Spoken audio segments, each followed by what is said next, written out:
Blockchain अब सिर्फ crypto currency का बैकबोन नहीं रहा। ये एक ऐसी पावरफुल टेक्नोलॉजी बन रही है जो इंडियन बैंकिंग सिस्टम को कंप्लीटली ट्रांसफॉर्म कर सकती है। लेकिन सवाल ये है, कैसे और सबसे बड़ा इम्पैक्ट किस एरिया में होगा? सिंपल शब्दों में, ब्लॉकचेन एक सिक्योर और डिसेंट्रलाइज्ड लेजर है जो हर ट्रांजैक्शन को ट्रांसपेरेंट और टैम्पर प्रूफ तरीके से रिकॉर्ड करता है। बैंकिंग के लिए ये गेम चेंजर हो सकता है, चाहे वो पेमेंट्स हो, cross border remittances, trade finance या लोन प्रोसेसिंग।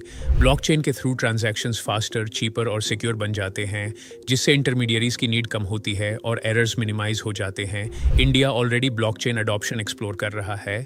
आरबीआई और कई मेजर बैंक्स ने क्रॉस बॉर्डर पेमेंट्स और डिजिटल केवाईसी के पायलट स्टार्ट किए हैं। ब्लॉकचेन के यूज से इंटरबैंक ट्रांजैक्शंस का रियल टाइम सेटलमेंट पॉसिबल होगा, जो लिक्विडिटी और ऑपरेशनल एफिशिएंसी दोनों इंप्रूव करेगा। सबसे एक्साइटिंग एरिया है स्मार्ट कॉन्ट्रैक्ट्स। ये ऑटोमेट कर सकते हैं लोन डिसबर्सल, इंश्योरेंस क्लेम्स और ट्रेड सेटलमेंट्स बिना पेपर वर्क और डिलेज के। ये न सिर्फ बैंक्स के लिए कॉस्ट सेव करेगा, बल्कि कस्टमर ट्रस्ट भी बढ़ाता है।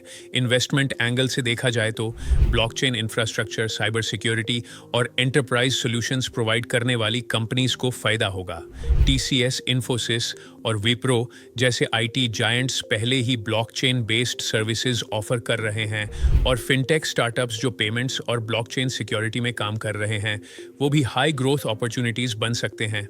हाँ, कुछ चैलेंजेस भी हैं, जैसे रेगुलेटरी क्लैरिटी, लेगेसी सिस्टम्स के साथ इंटीग्रेशन और नेटवर्क स्केलेबिलिटी। लेकिन पोटेंशियल इतना बड़ा है कि इंडियन बैंकिंग और इन्वेस्टर्स दोनों के लिए ये एक लॉन्ग टर्म अपॉर्चुनिटी बन सकती है। Bottom line, blockchain Indian banking में अगला बड़ा रेवोल्यूशन हो सकता है, फाइनेंशियल ट्रांजैक्शंस को फास्टर, सेफर और ज़्यादा ट्रांसपेरेंट बनाते हुए।